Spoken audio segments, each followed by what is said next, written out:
In today's video, I'm going to show you how to see saved templates in CapCut in just a few simple steps. This is a really helpful trick if you've been saving templates for later and now want to find them quickly without scrolling through everything manually. Whether you're using CapCut for short-form videos, edits for social media, or content creation in general, knowing where your saved templates are can save you a lot of time. And if this tutorial helps you out, make sure to hit the like button and subscribe for more easy CapCut tips and software walkthroughs. Let's jump right in. First, go ahead and launch the CapCut Desktop application on your computer. Once it opens, make sure you stay on the home screen. This part is important because you do not want to open an active project yet. The Save Template area is easiest to access from the main home interface, so just stay on the start screen for now.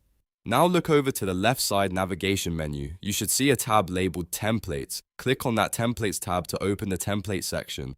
This is where CapCut organizes template-related content, including the ones you've already saved or favorited. Once you're inside the Templates panel, look at the top of the page. You should see a Favorites button, which may appear as a star icon or sometimes a bookmark icon depending on your version of CapCut. Click that Favorites button to filter and view your saved templates. This is the dedicated area where CapCut keeps the templates you've marked for later, so you can come back to them anytime without searching all over again. If you don't see your saved templates right away, double check that you're still in the templates section and not inside a project. Also make sure you click the favorites filter at the top, since that's what separates your saved items from the full template library. In some versions of CapCut, the interface may look slightly different, but the process is still the same. Go to templates, then open favorites to see everything you've saved. That's really all there is to it. Now you know exactly how to see saved templates in CapCut and get back to the ones you want to use again.